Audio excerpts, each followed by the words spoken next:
심지어 우리는 그러한 배신자나 위선자들이 모두 제거된다면 우리 삶이 구원될 것이라는 상상을 하기도 합니다. 그러나 인간에 관한 과학은 절대로 그럴 일은 없다고 얘기합니다.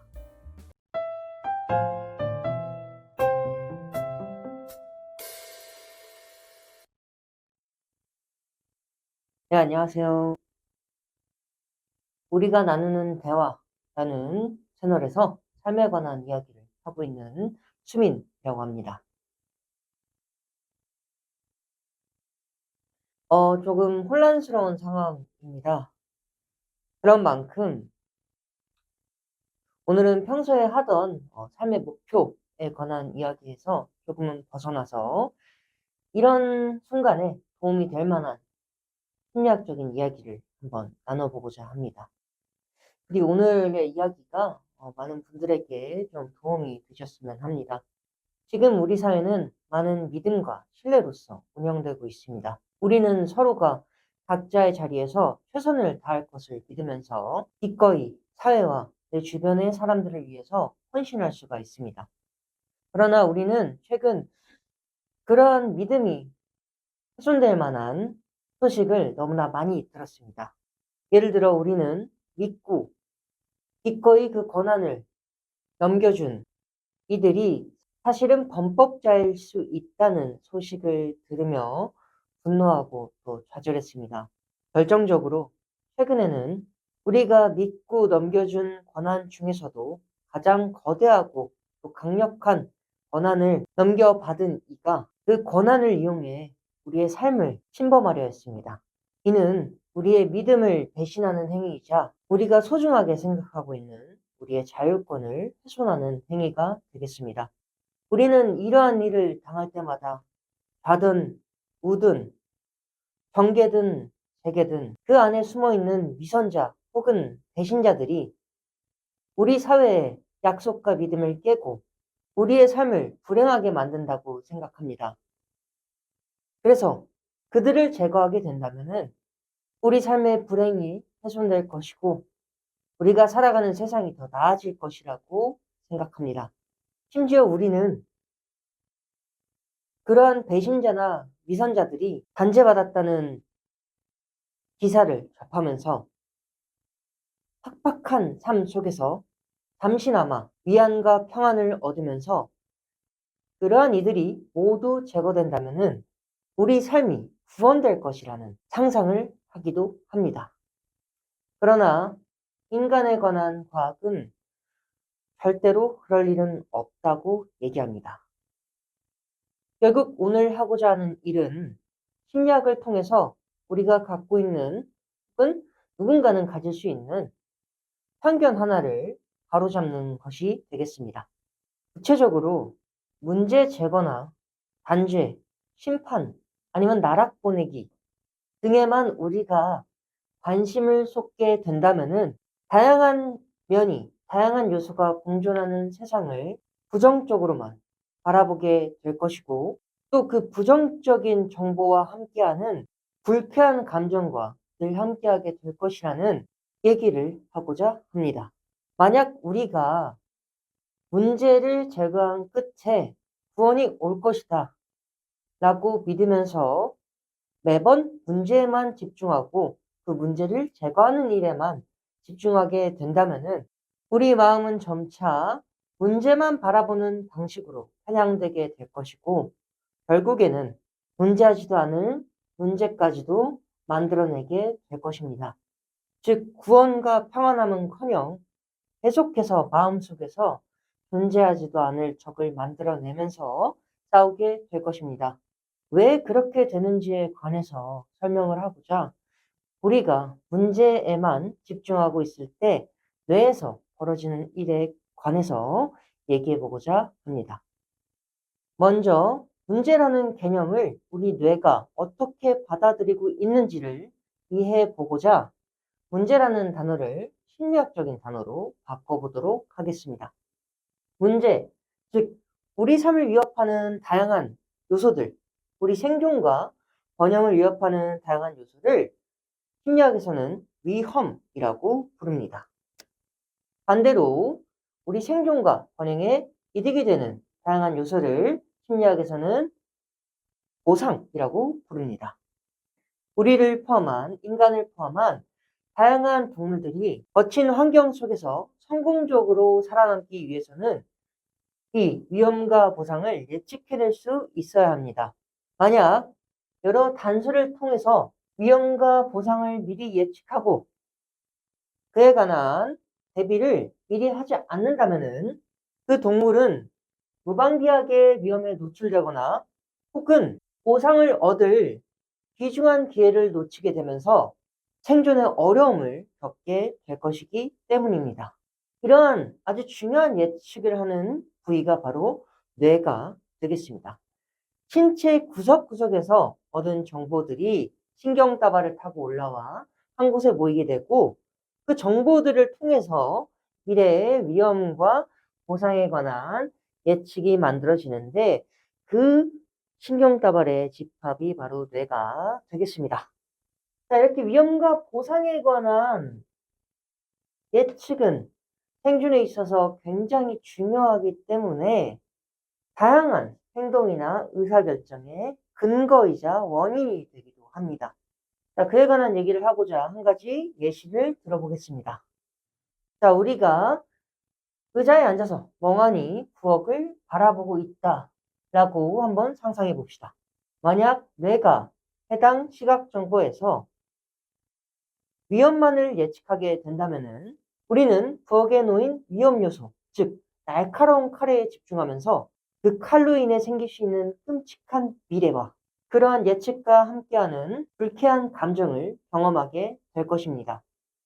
반대로 똑같은 장면을 바라보면서 뇌가 보상만을 예측하게 된다면은 우리는 부엌에 놓인 칼이 아니라 달콤한 과일에 집중을 하게 될 것이고 그 과일이 입에 들어왔을 때의 행복한 미래 그리고 그러한 상상과 함께하는 유쾌한 감정을 경험하게 될 것입니다. 즉, 위험과 보상 중에서 어떤 정보를 예측하냐에 따라서 우리가 집중하게 되는 대상과 우리가 경험하게 되는 감정이 달라지게 됩니다. 자, 문제는 우리 뇌가 매번 어떤 객관적인 기준을 따라서 위험과 보상을 예측하는 것은 아니라는 것입니다. 우리는 각자 기질과 또 살아온 경험, 쌓인 경험에 따라서 위험과 보상 중 한쪽으로 어느 정도 편향된 예측 경향을 갖게 됩니다. 똑같은 삶을 살면서도 위험을 예측하는 경우가 더 잦은 사람이 있고 보상을 예측하는 경우가 잦은 사람이 있습니다. 사실 환경이라는 것은 매번 역동적으로 변화하기 때문에 두 가지 편향된 예측 방식 중에서 어떤 것이 더 낫다고 확정 지을 수는 없습니다. 그러나 최소한 환경이란 곳은 역동적이기 때문에 어느 한 가지에 너무나 깊게 편향되어 있고 더 나아가서 그 편향을 재생산하는 환경에 처해 있다면 그것은 굉장히 위험하다라고 얘기할 수가 있겠습니다. 근데 개인적으로는 현대사회의 여러 요소 중 하나가 우리가 그러한 편향에 처하도록 만들고 심지어는 계속해서 그 편향 속으로 깊게 들어가도록 만들고 있다라고 생각하고 있습니다. 자, 그와 관련된 얘기를 하기 위해서 편향이 어떻게 만들어지는지에 관해서 얘기해 보고자 합니다. 예측 방식을 편향시키는 주된 원인이자 그리고 이 예측 방식이 편향되어져 가는 원리 중 하나는 바로 학습이 되겠습니다. 우리를 포함한 다양한 동물들은 단순히 단발적으로 예측하는 곳에서 머물지 않습니다. 만들어진 예측은 실제로 결과가 나온 뒤에 실제 결과를 포함한 다양한 정보와 비교되게 됩니다. 즉, 내가 했던 예측에 관한 평가가 만들어지게 됩니다. 이러한 평가는 다음 예측에 반영되게 됩니다. 이러한 정신활동 혹은 정보 처리 과정을 심리학에서는 학습이라고 얘기합니다. 즉, 이러한 방식으로 이전 예측이 다음 예측에 영향을 주는 일이 반복되기 때문에 예측 방식이 점점 변화해 갑니다. 즉, 예측은 이렇게 학습을 통해서 점차 어떤 방향으로 편향되거나 변화하게 됩니다. 문제 제거, 단죄, 심판 이런 요소들도 역시 학습을 만들어내고 예측 방식을 변화시킬 수 있는 경험이자 요소가 되겠습니다. 구체적으로 우리는 배신자나 위선자에 관한 뉴스를 접하게 되면 우리 뇌는 그와 관련된 위험에 관한 예측을 만들게 될 것입니다. 자, 그리고 이렇게 위험 예측에 관한 정보가 만들어지고 난 이후에는 그 정보가 근거가 되어 위험 대비에 관한 다양한 명령 혹은 신호가 만들어지는 일로 이어지게 될 것입니다. 분노와 같은 위험에 대비하라는 신호는 결국에는 그 분노를 발산하는 다양한 행동으로 이어지게 될 것입니다. 예를 들어서 혼자 욕을 할 수도 있고, 친구를 만나서 욕을 할 수도 있고, 아니면은 인터넷에 글을 쓸 수도 있고, 혹은 직접 나가서 시위를 하게 될 수도 있습니다. 그러한 행동을 하면서 시간이 흐르게 되면 그 배신자가 단죄당했다라는 기사를 접하게 될 것입니다. 즉, 위험 요소가 사라졌다는 정보를 받게 될 것입니다. 우리 뇌는 위험 요소가 성공적으로 제거되었다라는 정보를 접하고 난 뒤에 자신이 한 예측과 그리고 그 예측에서 나오는 대비 행동, 대응 행동이 성공적이었다고 자축을 하게 될 것입니다. 그러면서 우리는 아주 잠깐의 기분 좋음을 맛보게 될 것입니다. 그리고 뇌는 여기서 멈추지 않고 성공적이었던 자신의 예측 방식과 대응 방식을 다음 예측과 대응에도 적용하고자 학습을 하게 될 것입니다. 결국 이러한 일이 계속 반복하게 되면서 우리는 배신자 혹은 위선자에 관한 정보를 접할 때마다 특정한 방식으로 예측하고 행동하는 일을 반복하게 될 것입니다. 즉, 점점 한 가지 예측과 한 가지 행동 방식으로 편향되어 갈 겁니다. 이것은 마치 설탕이 듬뿍 든 달콤한 음식을 먹으면 먹을수록 더 맛있어서 계속 입에 넣는 일과 유사합니다. 혹은 파블로프의 개가 종소리만 듣게 되어도 답을 예측하게 되면서 침을 흘리게 되는 것과 유사합니다. 즉, 이러한 일이 반복되면서 학습이 이루어지게 된다면 우리는 배신자에 관한 뉴스를 듣기만 해도 단죄와 그것과 함께하는 그 달콤함을 예측하게 될 것이고 분노 발산이라는 침을 흘리게 될 것입니다. 지금 우리가 살고 있는 사회, 환경에는 배신자에 관한 뉴스가 나오고 얼마 뒤에 그 배신자가 처단당했다라고 하는 뉴스가 나오는 일이 점점 더 많아지고 있습니다. 우리는 그 반복 속에서 나도 모르게 위험만을 바라보고 분노에 가득 차 심판만을 바라게 되도록 점점 편향되어 가고 있습니다. 뇌는 그러한 정보를 민감하게 빨아들이고 위험을 예측하는 일을 반복하게 되면서 나중에는 그러한 기사에서 벗어나 세상의 다른 면을 바라볼 때조차도 자신이 익숙한 예측 방식을 사용하게 됩니다. 즉, 위험만을 바라보게 됩니다. 그 결과 우리 뇌는 점점 더 보상보다는 위험 혹은 부정적인 대상에 더 집중하게 되고 또한 유쾌한 감정보다는 불쾌한 감정을 더 많이 경험하게 될 것입니다. 그렇기 때문에 이 위험이 제거되었을 때의 잠깐의 기분 좋음을 근거 삼아서 모든 위험이 제거되면은 기분 좋음, 평안함이 만연해지는 구원의 순간이 올 거라고 믿는 것은 잘못된 생각입니다. 그것은 뇌에 관해서 무지하기 때문에 생기는 편견이자 착각입니다. 실상은 위험에 집중하고 그것을 제거하는 것에만 집중한 뇌는 학습을 통해 편향되게 되면서 그 모든 위험을 제거했다고 해도 끊임없이 새로운 위험을 자기 마음속에서 주관적으로 만들어내게 될 것이고, 그 결과 그 뇌는 세상을 트집 잡는 일을 멈추지 않을 것입니다. 그리고 그 트집과 함께 나타나는 불쾌함은 그 삶이 평안함에 가득 차는 것을, 기분 좋음으로 가득 차는 것을 방해하게 될 것입니다. 따라서 우리는 이러한 과학적인 사실을 알고 편향을 막아야 합니다. 위험만을 재생산하는 지금의 환경, 기사들에게 맞서서 우리 뇌가 편향된 예측 방식을 갖지 않도록 노력해야 할 것입니다.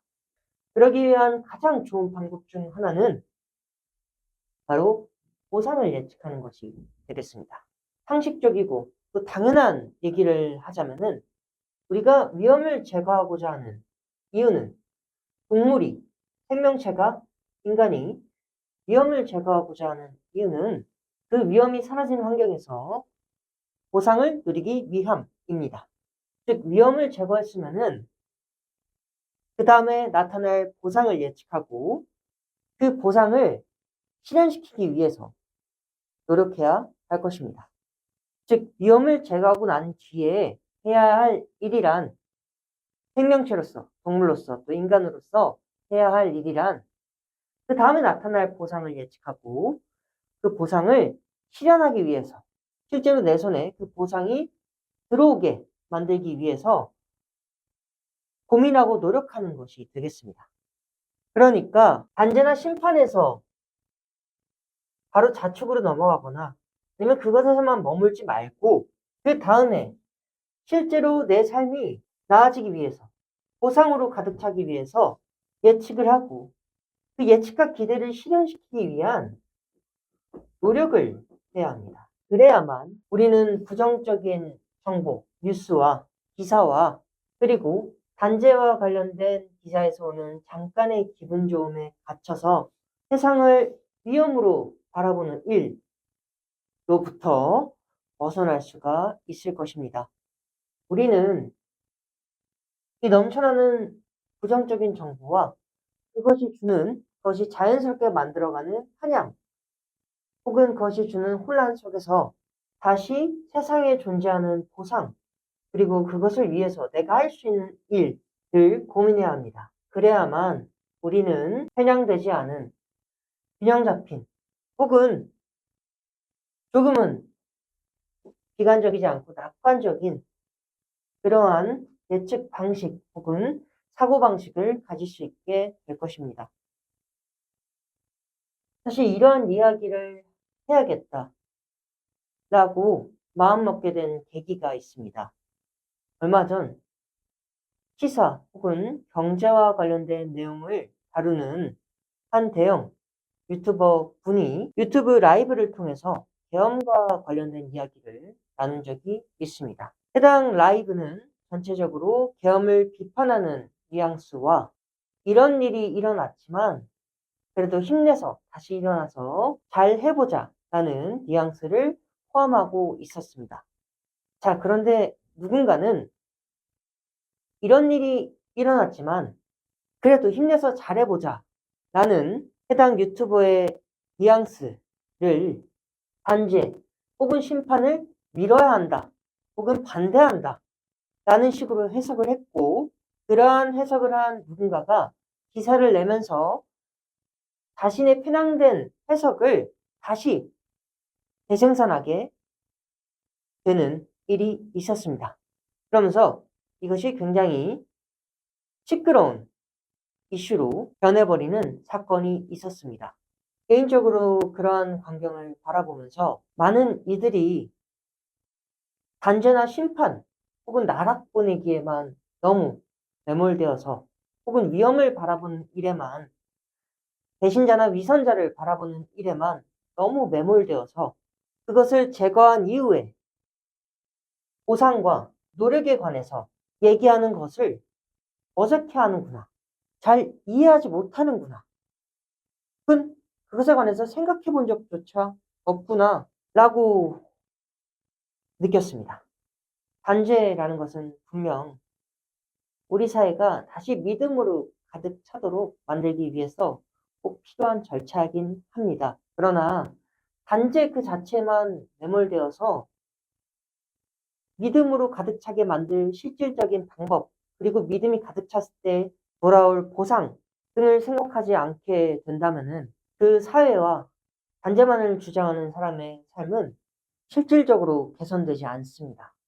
무엇보다 심리학에 의하면은 그렇게 편향된 사고방식은 그 사람의 삶에 관한 주관적인 경험을 부정적인 방향으로 편향시킵니다. 우리가 위험을 제거하고자 하는 이유는 그 위험이 제거된 환경 속에서 보상을 꽃피우고 그렇게 꽃피운 보상을 마음껏 만끽하기 위해서입니다.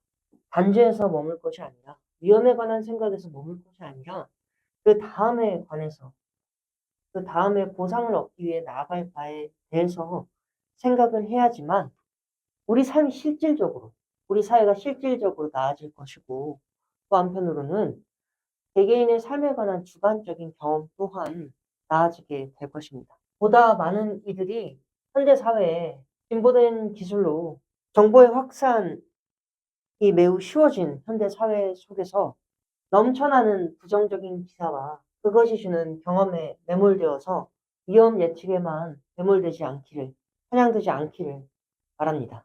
반대로 보다 많은 이들이 단죄에만 머무를 것이 아니라 그 다음에 올 밝은 미래, 보상에 관해서 생각하면서 자신의 삶과 삶에 관한 경험을 개선하거나 혹은 균형을 되찾을 수 있기를 진심으로 바랍니다.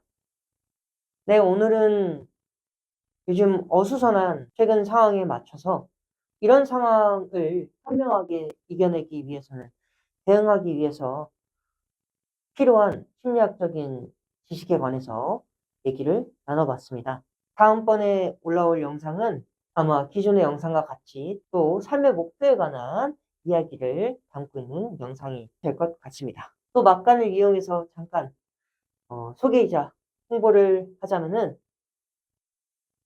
저는 브런치에서 털 없는 원숭이와 삶의 목표라는 글을 연재하고 있습니다. 해당 글은 제가 갖고 있는 심리학적인 지식, 그리고 제가 하고자 하는 이야기에 바탕이 되고 있기 때문에 혹시 영상을 보면서 궁금한 내용이 생기거나 삶의 목표나 삶에 관한 더 다양한 이야기를 접하고 싶다라고 하신다면은 브런치에 찾아오셔서 해당 글을 검색해 주시면 될 것 같습니다. 오늘도 저의 삶에 관한 혹은 심리학에 관한 이야기를 들어주셔서 감사합니다.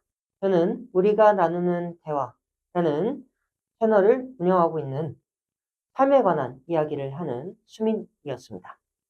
부디 더 많은 사람들이 한양이 생길 수밖에 없는 환경 속에서도 지혜를 모아 균형 잡힌 삶을 누리실 수 있길 진심으로 바라겠습니다. 감사합니다.